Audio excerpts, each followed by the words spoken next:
Okay. Hello everyone, Sahili here from Classify Operations. Welcome to the third edition of Classify Expert Exchange Forum. We are thrilled to carry forward the success of this event, which brings together exceptional speakers and a dynamic community of talented educators. Classify is a New Zealand-based company aiming to create a global community of educators and learners to share their knowledge and experiences. With us, you can create your daily classroom tasks, unit plans, and other resources more easily and customize your template with accurate content recommendations.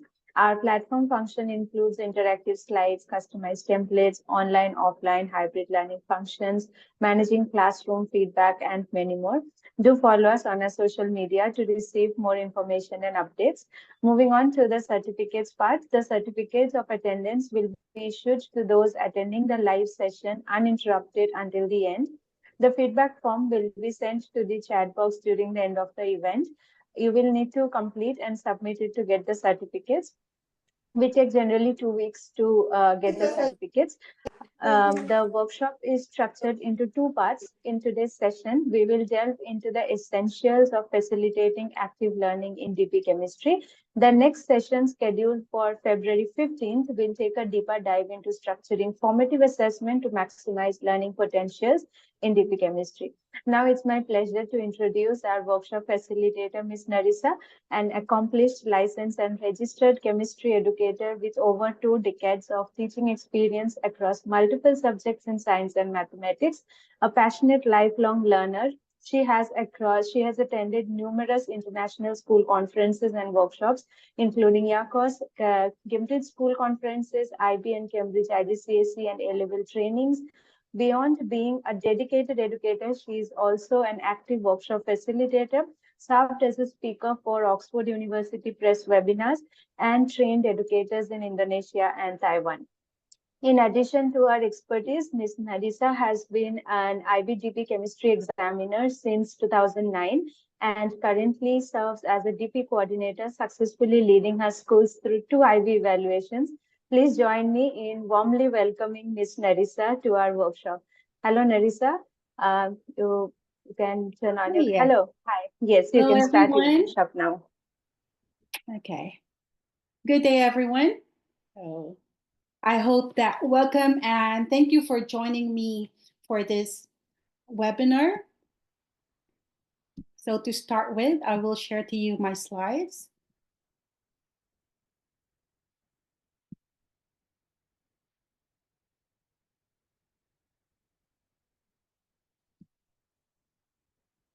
Okay. I think it's working fine, right? Yeah, okay. Thank you so much. Okay.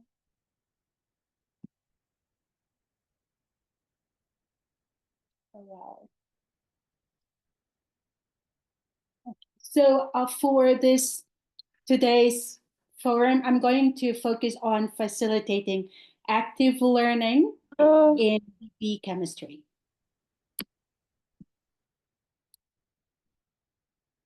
To start with, although Saheli already introduced me a while ago, I'm just going over again some details about me. So I'm Narisa Puntawe. I'm a certified trained international science educator with teaching experiences in Cambridge, IGCSE, AS level, A-level chemistry, global assessment certificate, and IBDP chemistry.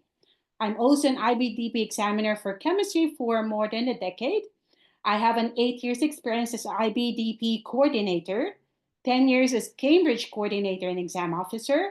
I'm a workshop training facilitator, author of Oxford University Press resources for Cambridge IGCSE chemistry, and also member of Oxford University Press. Now, for today's overview, I divided this into 4 parts. First, we need to understand what active learning is before we try to figure out why is it very important as a pedagogical practice. So why is active learning important? And then what are the different types of active learning? So I'm going to share with you some strategies or active learning that you could apply in your classes before we focus on active learning application in DP chemistry.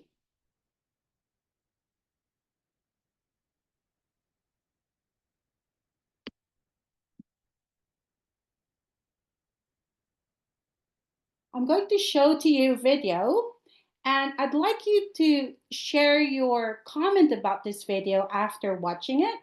So please, let's watch this video for now. In 1930, the Republican-controlled House of Representatives, in an effort to alleviate the effects of the, anyone? The Great Depression, passed the, anyone? The tariff bill, the Hawley-Smoot Tariff Act, which anyone raised or lowered? Raised tariffs in an effort to collect more revenue for the federal government. Did it work? Anyone? Anyone know the effects? It did not work, and the United States sank deeper into the Great Depression. Today, we have a similar debate over this. Anyone know what this is, class? Anyone? Anyone seen this before? The Laffer curve. Anyone know what this says?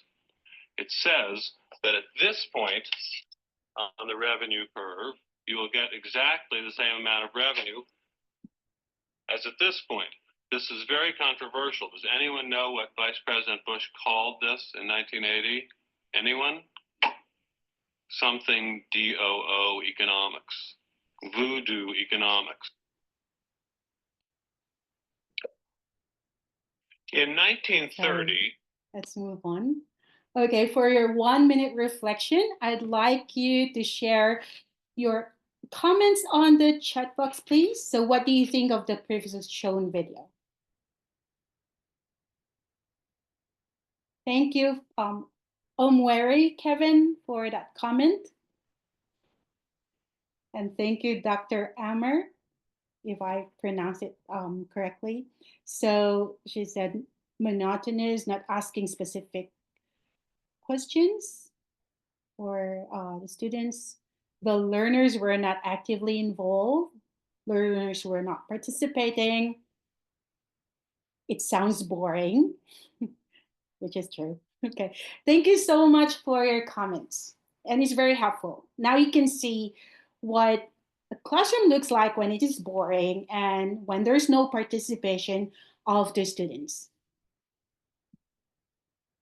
Moving on, I'm going to show to you an extremely opposite mode of teaching. And this is one of my classes in Indonesia. So I asked the permission of my students when I recorded this. I told them that I'm going to share it to the workshops. So what happened is in this chemistry class, we were discussing about organic chemistry. And I divided the class into pairs, different pairs. And okay, so I still see some comments here. Okay, so to continue, so I divided them and then they were paired up. I gave them a topic to research on for maybe 5 minutes.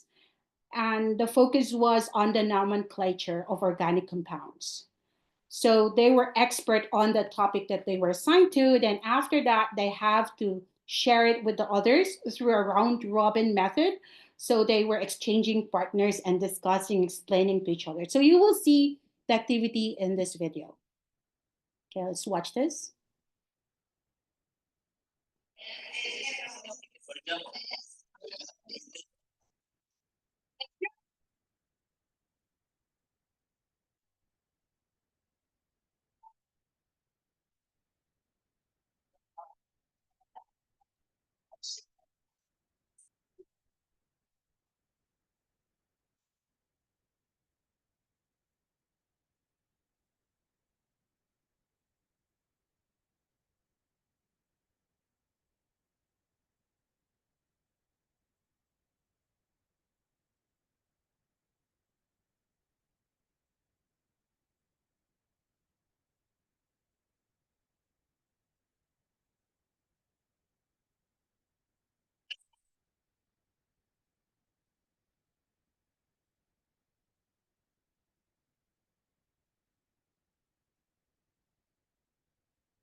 Okay.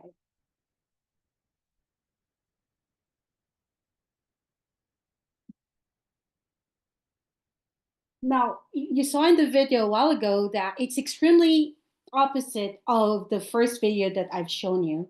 And that is an example of an active learning. Okay.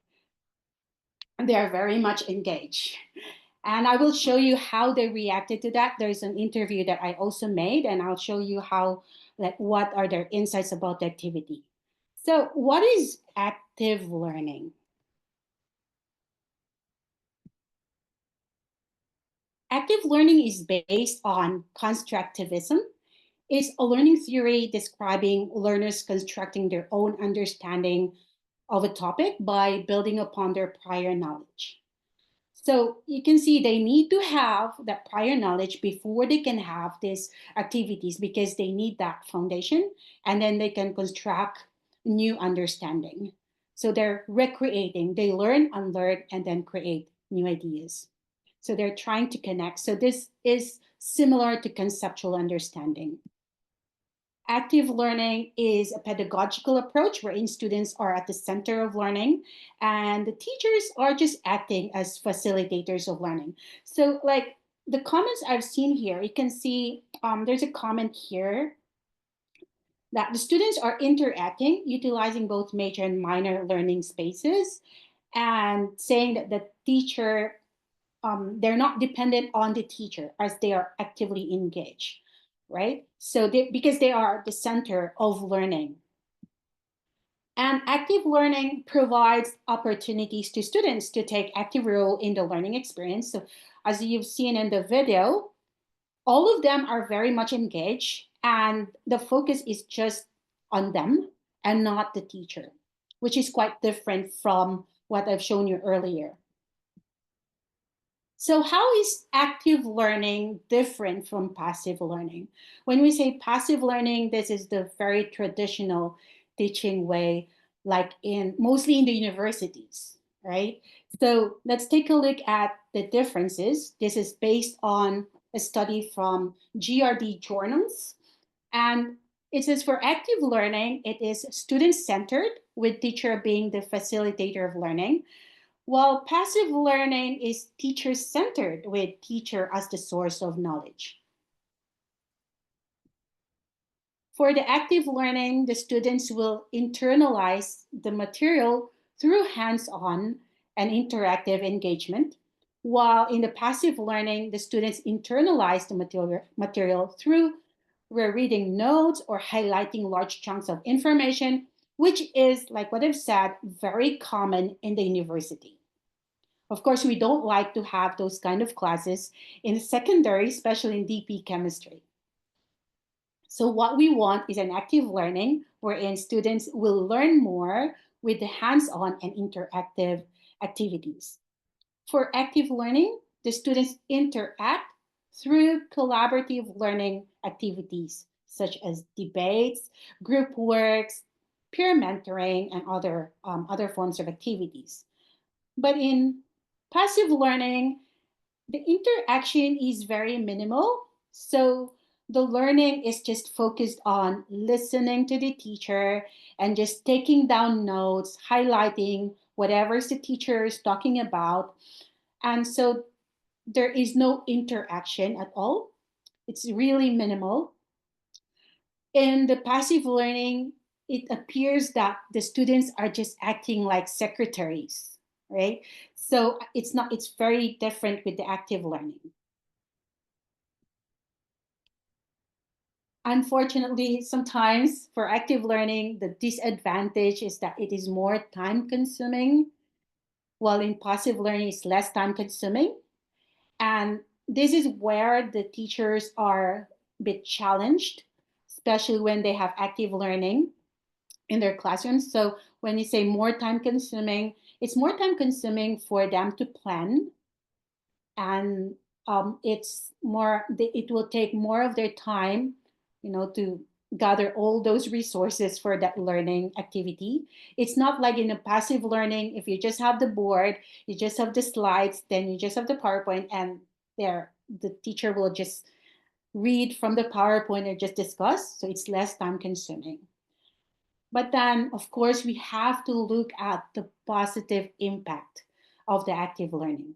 Now, what we can do for this issue about more time consuming is we have to make sure that we are very organized, well prepared in designing all these activities.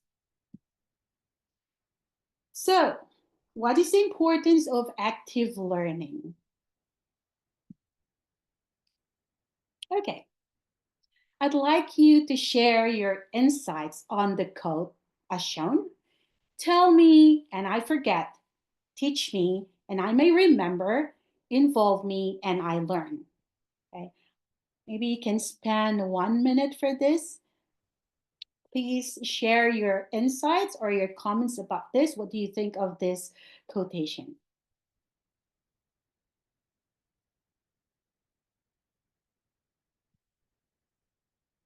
Kindly type your comments on the chat box.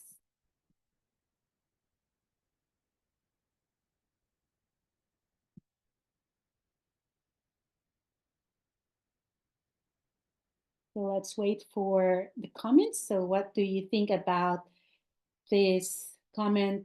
Tell me and I forget, teach me and I may remember, involve me and I learn. This is from Benjamin Franklin. So we have some comments here. Participating level increases learning outcomes. Thank you so much, Pankaj. Sorry. And from Don Kanowicz, students learn better when they are actively involved. Thank you so much for that. Jacob states that active learning helps the students remember most of the content since they are involved. Thank you. And Kevin says, for me to learn something fully, I must be part of what you are teaching me. Thank you so much, which is true. Learners tend to learn best when they're involved during activities in the classroom. Thank you, Nompilo. And Matsuanello says the greater the involvement, the greater the outcome. Learners learn better when they're part of the content that they're learning. Thank you very much, everyone, for your comments, for sharing. So we have here from Lena, hands-on activities promote learning. Thank you. And Martha says that when a teacher is the only one dominating the lesson, it becomes a challenge. When you actively involve them, they won't forget. Yes, that's true. Okay, thank you so much, everyone. Moving on. So, looks like you have an idea why active learning is very important. So, why do we have to use active learning? It strengthens students' critical thinking skills by prompting students to question, analyze, and synthesize information. This is the most important skill that the students have to develop, the cognitive skill that they have to develop in preparation for the assessment for DP chemistry, especially when they have to answer paper 1B and also paper 2. It places students in varied scenarios, often requiring them to solve problems or conduct research independently. Now, this one is also very important to prepare them for their Group 4 project and also for their IAs. As you know, the students have to go through their IA and the internal assessment, and they have to do the research independently, although the new curriculum now would allow them to work in groups. However, they still have to write their IAs independently. Now, active learning also helps in engaging as many sensory, cognitive, emotional, and social processes in students, which will increase their learning potential. This is from Michael Cater and Varela in their research in 2009. So it's actually engaging so many processes. It's not only cognitive and sensory, but it helps the students develop their emotional and social skills. Now, looking at this learning pyramid, this is not the Bloom's taxonomy, but this is the learning pyramid. This is adapted from the National Training Laboratories Institute of applied behavioral science learning pyramid. And you can see here the knowledge retention rates varies from lecture to teaching others. We have here two types of teaching method, the passive teaching method and participatory teaching methods. And you can look at the different methods used for the passive teaching methods, which includes lecture, reading, audiovisual, and even demonstration. So for those teachers who are just using lecture, the knowledge retention rate based on research is just 5%. And if you ask the students to read, even you ask them to read in advance, that will just add up another 5%. If you will show them a video, let's say from YouTube, okay, that would be an audio visual, or even show them pictures, that will just add additional 10% for the retention rate. And if you will show them, maybe demonstrate experiments without them being involved, that will increase the retention rate to 30%, which is, of course, that's not our aim. We are aiming for the higher retention rates. And if you look at the participatory teaching method, the methods would include discussion group, practice by doing, and teaching others. Maximum would be teaching others, which means the students should be teaching the other students.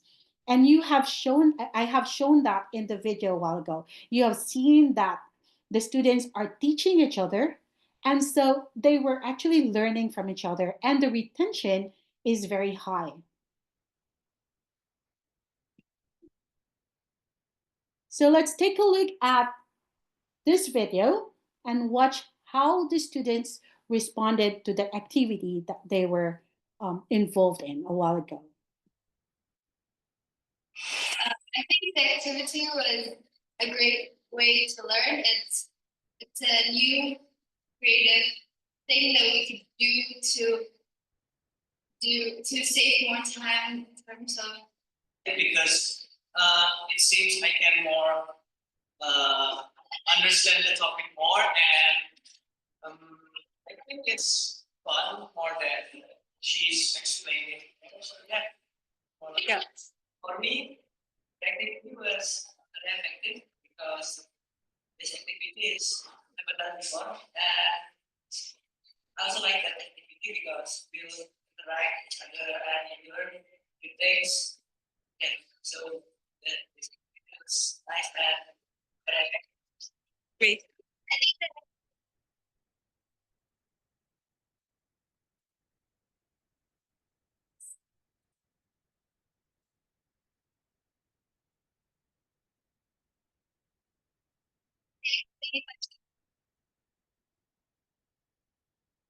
Okay. So you have listened to how the students responded. It's very positive. And this is a good idea for everyone to do. Like when you have an active learning applied in your classes, it's always good to take the opinions, comments, reflections, and feedback from your students. You have to know if they're actually comfortable with it, if they're enjoying it, if they're actually learning from that activity. Okay. Now, what are the different types of active learning?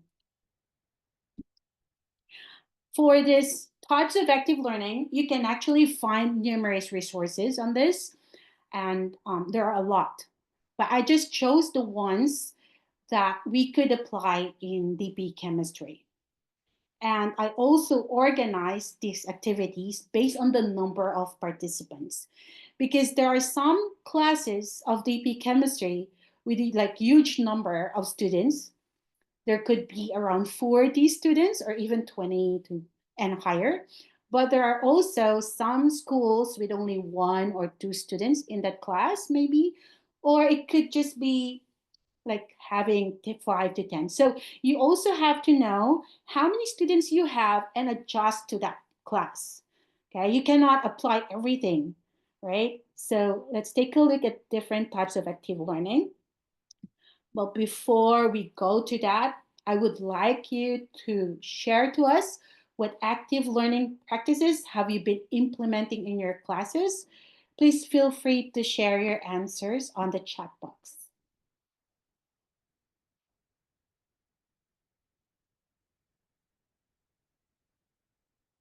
Okay. I would love to see how you are implementing active learning.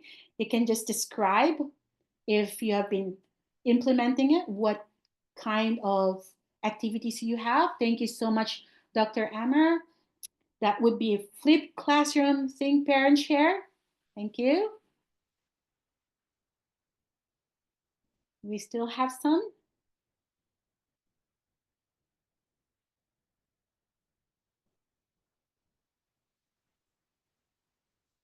Individual presentation and sometimes group presentation. Very good. Think, pair, share, fishbowl debates, leadership roles.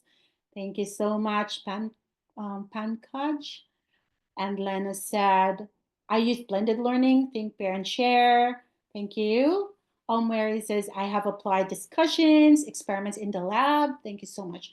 And Matsuanello says, group, what is that?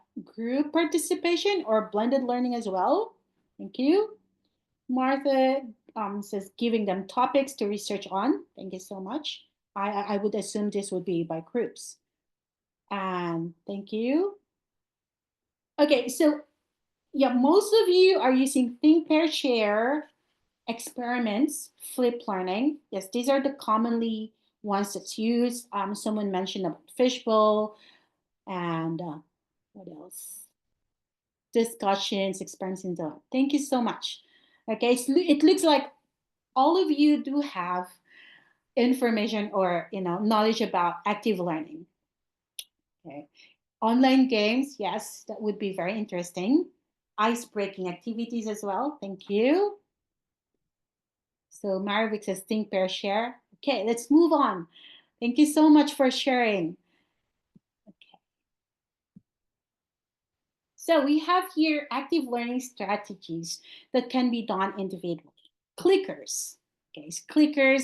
So the teacher would would pose a question on the slide, and the students will could use their iPad or their cell phone to answer, and their answers will be posted.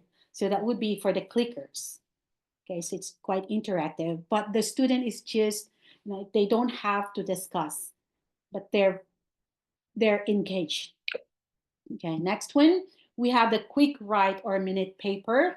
So in this case, when you want to pause for a while and ask questions about the topic, you could ask a question and students can answer on the paper, of course.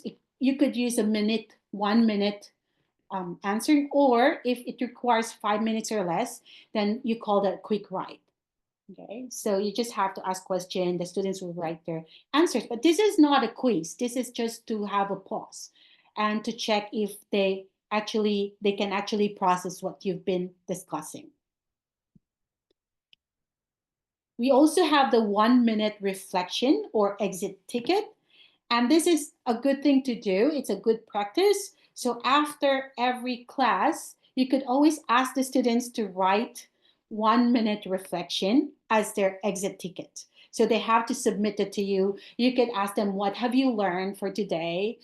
Or, can you summarize what we've learned? Or what part did you like about the lesson? Something like that. So you could have 1 minute reflection or exit ticket. Thank you, Panjab, for sharing that article on iClicker. Thank you. Then you have the flip learning, which it was mentioned a while ago. So for the flip learning, you could ask the students to read or they can watch a video, but you need to provide guide questions so they know what to focus on. And when they're back to the class, then you can check what they've learned from that flipped learning. It actually saves you time. For the application card, okay, I'm not sure if you're familiar with this. So the students have to create application card. We call it application card because they have their own cards and they have to write application of the concepts being discussed in class. So it's possible that you assign this to them at the end of every unit. Then they can write down the application. So this is more of a transfer of knowledge, it's conceptual understanding. And then they have to share that application card to the class. So imagine if you have 10 students, then there will be 10 ideas being shared. So it's going beyond what is taught. It's more of where they could apply that knowledge. And by doing this, they're able to process higher order thinking skills. Now, this muddiest point, okay, if you're familiar with this one, muddiest, of course, when you say muddy, you don't like it. You don't want to step into something very muddy, right? So muddiest point is you ask your student to write on a piece of paper before they leave the class the most difficult part of the lesson or the things that's confusing them. And you have to collect this paper before they leave the room, go over that and see which you need to, like which parts do you need to go over again in the next lesson. So you have to adjust. Sometimes when you ask the students, do you have any question? They won't raise their hands. It's because some of them are not confident, not really comfortable raising their hand, asking questions. So to get that feedback, you need to ask them to write it down, and then you collect the papers and you can see which part are they struggling with. So I would advise not to move forward with any of the topics if some of your students are not actually getting the lesson. Okay, so we have here active learning strategies in smaller groups. We have the purposeful pause, okay? So when you're doing, let's say you're introducing a topic, okay, and you have your slides, which is very commonly used, you can pause every 10 to 15 minutes, right? And then you ask the students to write down, maybe summarize, write down anything that they've learned. And you ask them to apply the think, pair, share, okay? Or they can work in groups, maybe it depends on how big the class is. They have to share what they've written on the paper. So this is a pause. This is just like an icebreaker. So think, pair, share, everyone knows what think, pair, share is. You pause a question, student would think individually, then they pair up, then they share their answers, okay? Concept map is also an active learning strategies in smaller groups. You could have a concept map. For example, you ask the students to organize all the terms or all the ideas that's given to them in a concept map. Concept map can be using organizers, graphic organizers like, let's say, mind map, which is a common thing.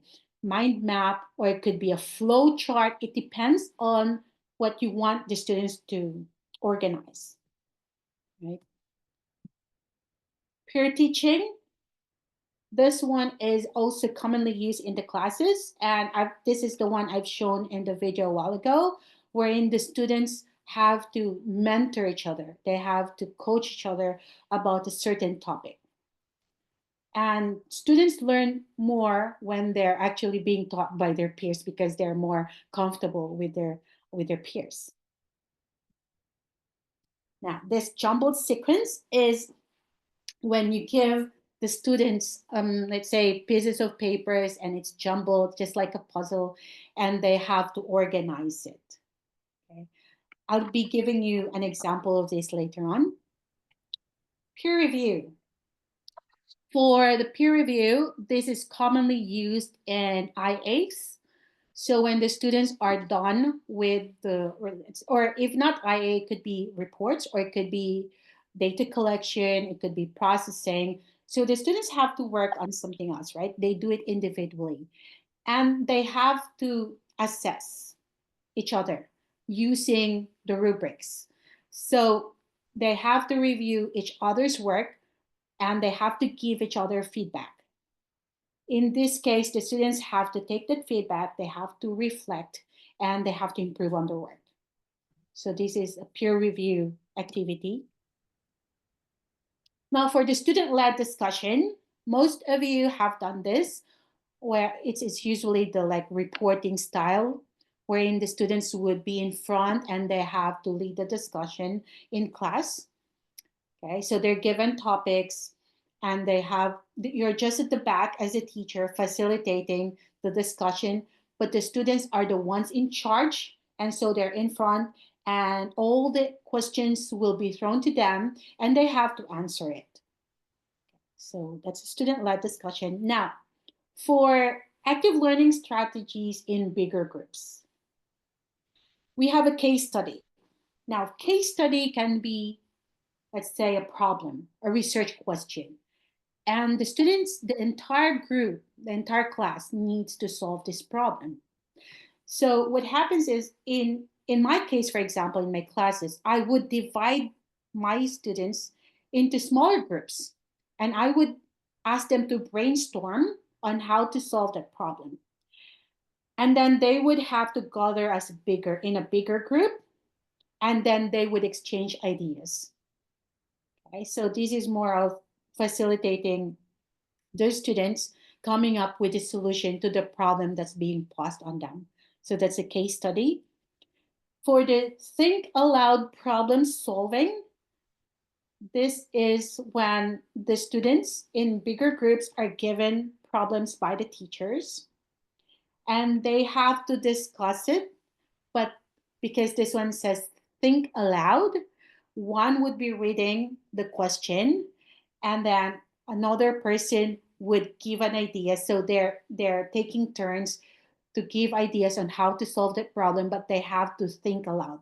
They're not going to write down, but they're solving it by verbally communicating their ideas. Jigsaw.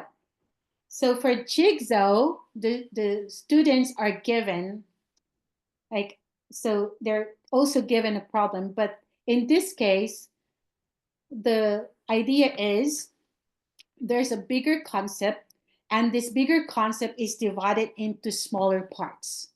Now, the smaller parts will be given to the smaller groups, and this group will be an expert on that smaller part of the bigger concept. And so when they're an expert on that, then they will have an exchange. So they will be exchanging partners and until everyone can have a piece of that puzzle, like a jigsaw puzzle. Okay.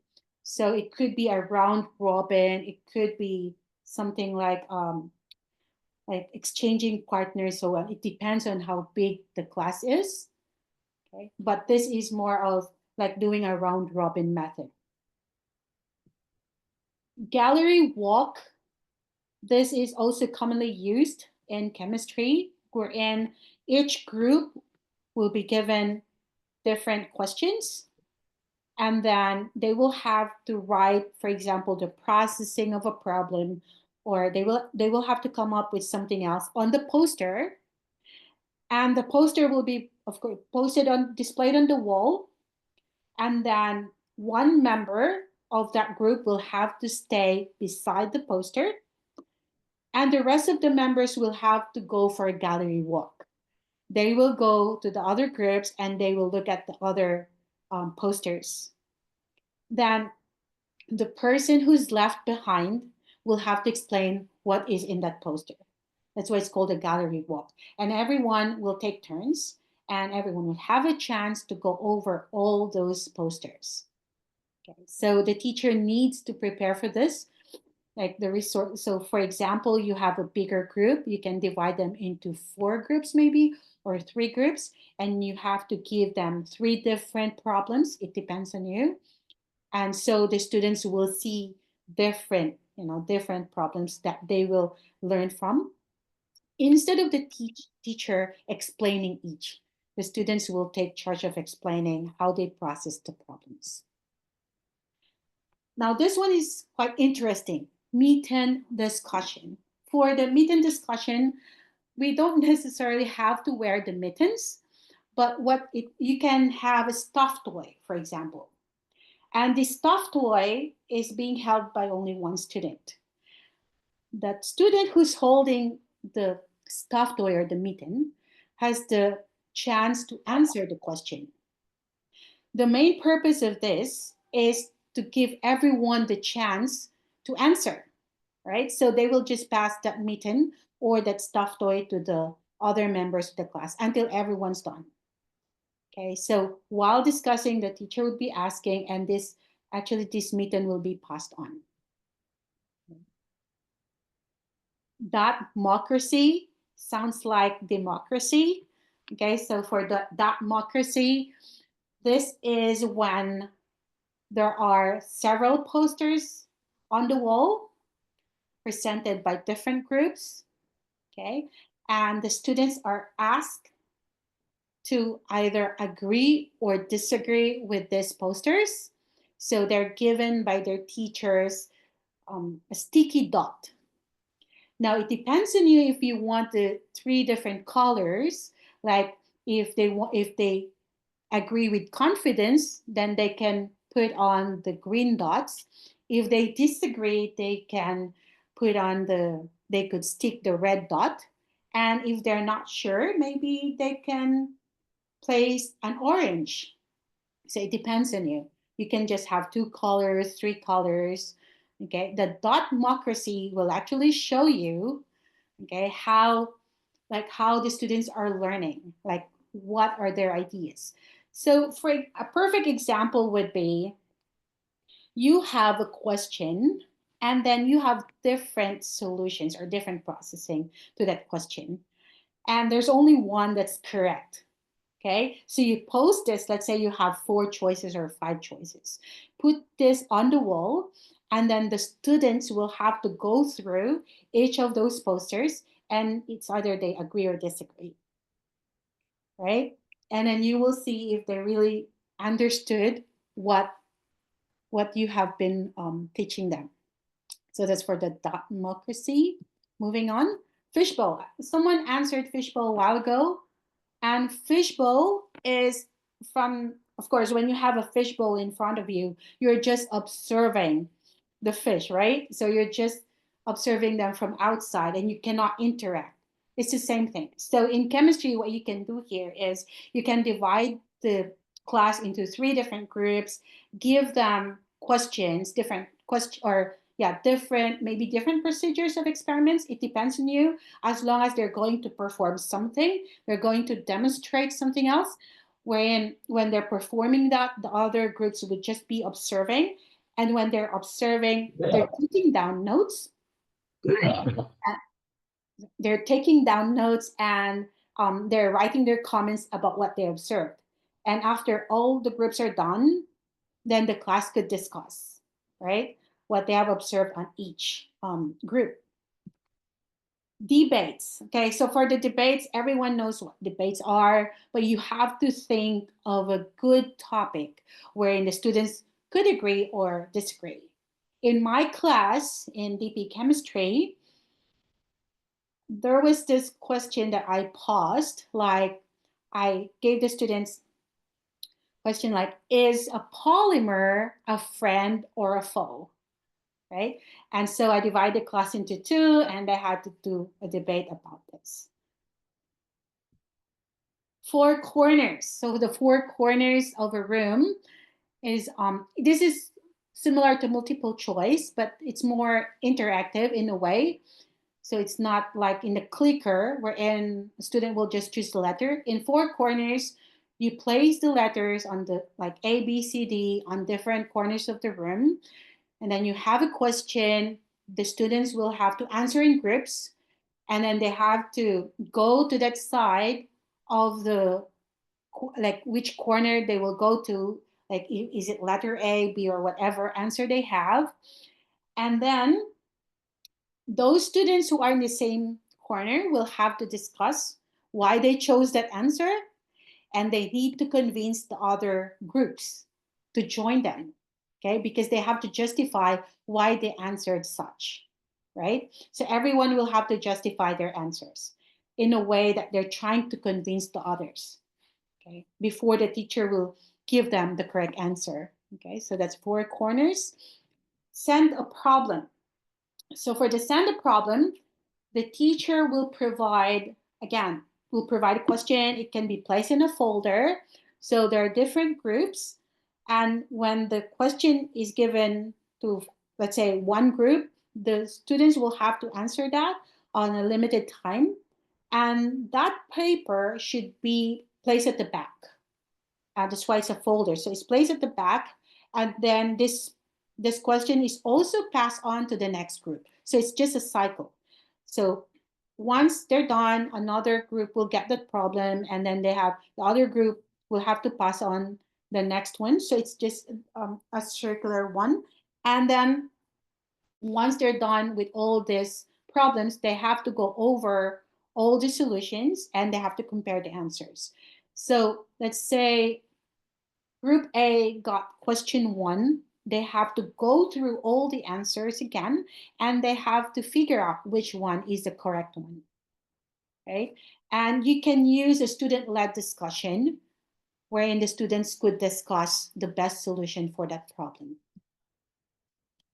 Okay, so far those are the strategies that you can use in DP chemistry, although there are a lot more, which you're of course not limited. Like there are unlimited resources and you can look it up. So the ones that I presented are just the commonly used ones. And again, you can use it depending on the number of students you have and whatever topic you're teaching in IB chemistry. Now let's take a look at the active learning in DP chemistry. So I've created 3 slides here. I'm going to share. Okay, and so hopefully you'll get insights from this. So for topic, structure 1.4, counting particles by mass. So the mole, this is an empirical formula, subtopic structure 1.4.4. I took this learning outcome also from the syllabus. The learning outcome is to interconvert the percentage composition by mass and the empirical formula. Determine the molecular formula of a compound from its empirical formula and molar mass. Okay. So I designed the active learning strategies with a quick writing, think, pair, share, gallery walk, and democracy. So how do I do this? First, I'm going to give a question to the students. Okay, so this is a quick writing. And then they have to pair up.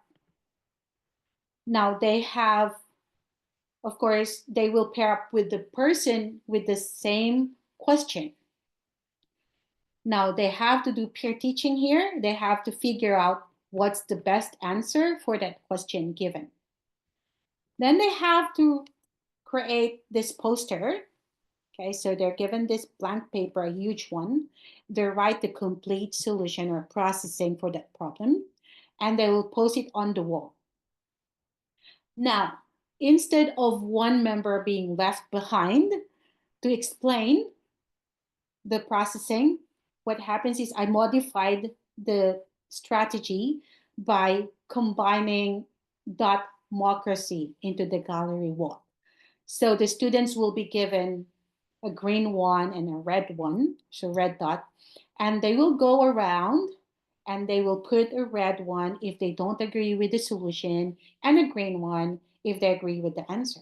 Okay, so in this way, the students will know if what they have written is correct or not based on what's provided. Okay, so they're getting feedback from their peers. Right. Another one is a topic from Structure 3.2, functional groups, classification of organic compounds.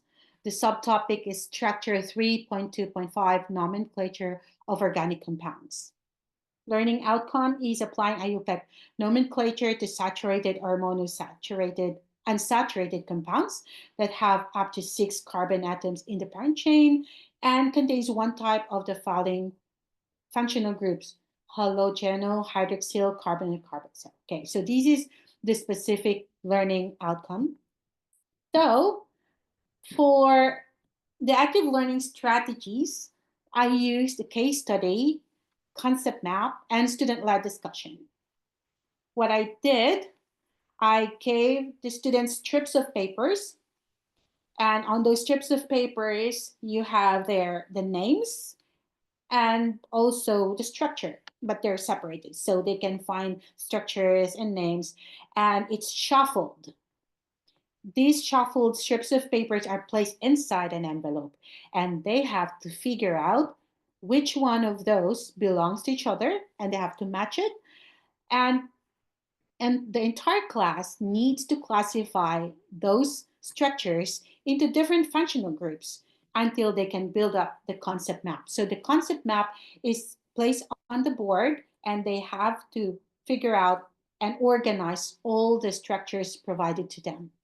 Now, for the student-led discussion, they have to justify their answers, why they match that structure with the name. So it's more of giving them the opportunity to understand and apply the nomenclature, the naming of organic compounds. Okay, so the different groups will have different sets of envelopes with different, of course, with different strips of papers.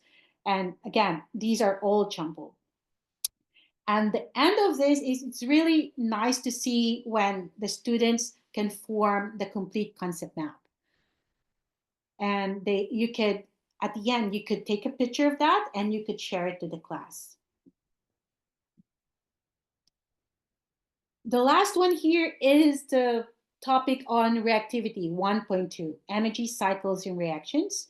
And the subtopic is reactivity 1.2.2, Hess's law. So the learning outcome is apply Hess's law to calculate enthalpy changes in multi-step reactions. So the active learning strategies that I used, I integrated jumbled sequence with peer teaching and four corners. For the jumbled sequence, in Hess's law, to calculate the enthalpy of a reaction, the students have to go through the multi-step reactions. Okay, they have to put coefficients, they have to rearrange it. Is it the reactants or products, or flipping the reactions until they come up with the proper equations, and to be able to solve the main equation and calculate for the enthalpy change. Okay, so for the jumbled sequence, they're given the multi-step, and these are strips of paper. They have to arrange it and balance, and they're working by pairs, so they're doing peer teaching. And when they're done, okay, they have to write their answers, and there are choices there. It's an A, B, C, or D. There are four corners in their room with those posters A, B, so it's a multiple choice. They have to go to that option. So for example, they chose A, they have to go to the side of A. And again, we apply the four corners strategy, wherein the students have to justify why they chose A, and they have to convince the other groups. Okay? So this is very interactive in a way. But the teacher can create maybe around 3 or 4 questions. So it depends on like if you want only to run this for 10 minutes or 20 minutes, it depends. Okay, it depends also on how fast or how slow the students are. Okay, so you have to be flexible. Okay, so that's the end of our forum. Any questions so far?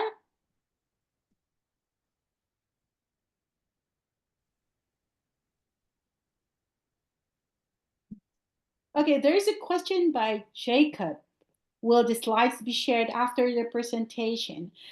Jacob, I understand that you would like to have this slides, but definitely you will have the recording of this video. It will be posted on the YouTube channel, so you can just go over and watch it.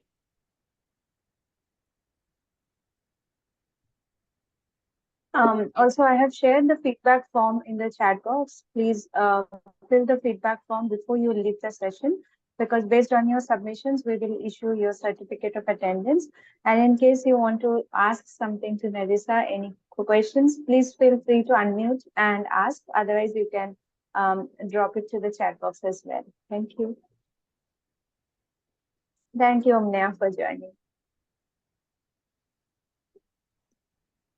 And another session, the next session is scheduled on 15th of February, where we will again focus on the assessment strategies, basically the formative assessment strategies to explore more about, on the active classroom potentials in the DDP chemistry subjects only.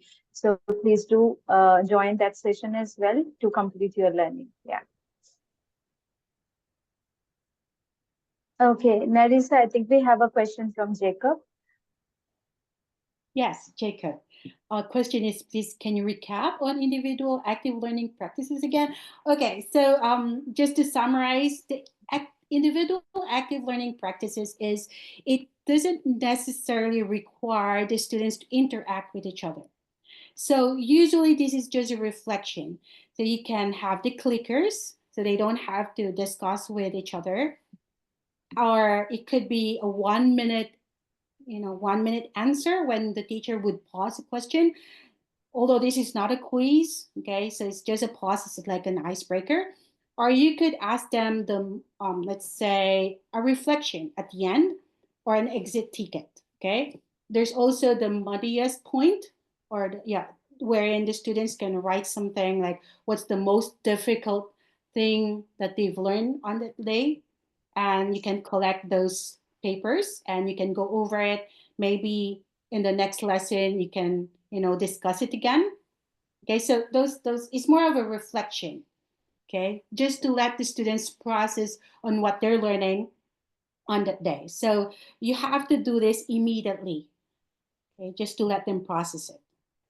And of course, this individual can be integrated with the group activities. Okay, there's another question here by Kevin. Sorry. Are experiments very effective as a strategy of active learning? What about games? Definitely. Okay, experiments are very effective in a way, but then it depends on how you implement it in your class. It's advisable not to give them the procedure. The best way is to give them the question, and then the students have to create the method to be able to answer that research question. Okay, because we want them to be actively involved. Giving them the procedure just to answer the research question is not really a good idea. Okay, so that's what I usually practice. I give them the research question, and then they come up with the design to be able to answer that question. Okay, so that's for the experiment side. And for games, yes, it's okay, but you don't always, maybe like there's a Kahoot and quizzes, like, so just to have that adrenaline rush in your students, you could do that at the start of the class, just to, it's a part of a formative, maybe just for maybe 5 minutes. Okay. Do we have other questions so far? Okay, Jacob. I have one. Yeah, there's another one. So Jacob, I hope, okay, good. I have only one student in DP. That's why I wanted to get more ideas. So yes, Jacob, for one student, definitely you have flipped learning. Definitely you could do that.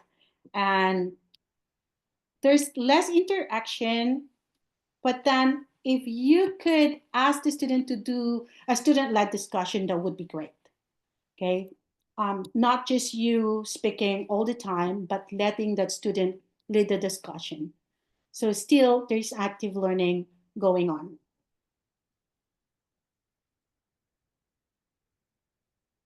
Okay.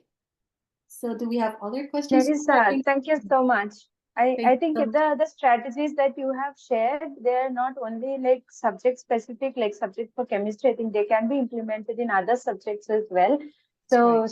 strategies are always helpful, like the small group strategies and the bigger group strategies. So they're very explicit, and they, even if the subject experts, if you are like you're here, like if you don't teach chemistry or along with chemistry, you focus on other subjects as well in your schools, you may try all these strategies for your other subjects as well. I hope they will be similarly helpful for the other subjects.